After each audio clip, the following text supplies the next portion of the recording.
Une manière moins évidente de parler de Léonard de Vinci et de sa contribution à l'évolution de l'humanité, ça a été pour nous d'écrire la pièce de théâtre L'homme qui n'existait pas. Donc évidemment, le titre semble quelque peu paradoxal. La pièce de théâtre essaye ensuite de se justifier et d'expliciter ce choix. Mais en tout cas, il est vrai que quand on regarde l'œuvre de Léonard de Vinci, cet homme universel, ce génie universel, eh bien, on comprend qu'il est difficile de le mettre dans certaines cases. Chez Léonard de Vinci, tout déborde.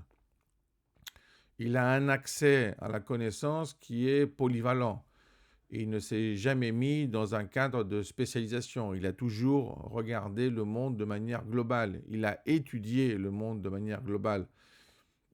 Il a une vision holistique. Alors pourquoi? Parce que finalement tout l'intéresse.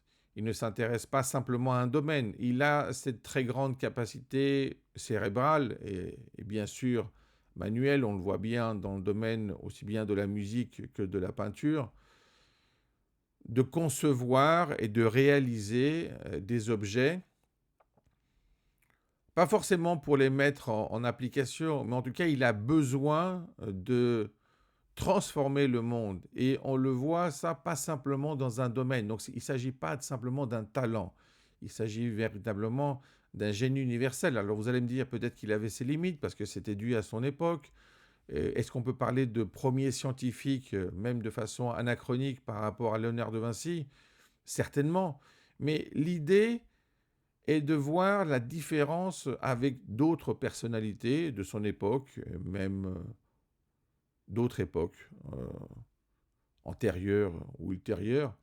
En tout cas, cette vision globale est tout à fait caractéristique. Alors, il a voulu, son être mental a toujours voulu suivre son modèle, qui était Archimède. Alors, c'est un peu différent parce que Archimède, on pourrait dire qu'il était plus abstrait. Il était plus dans le domaine du monde, de l'univers mathématique. Chez Léonard de Vinci, on voit bien l'importance de la nature. Ce n'est pas simplement un objet abstrait, c'est un objet dans lequel on vit. Donc il l'étudie avec ce génie, avec un génie différent, mais tout de même universel. On voit sa capacité à créer de la perspective, de la vision, des techniques. Mais tout cela, c'est toujours pour la même chose. Il a cet amour de l'humanité, cet amour de l'univers.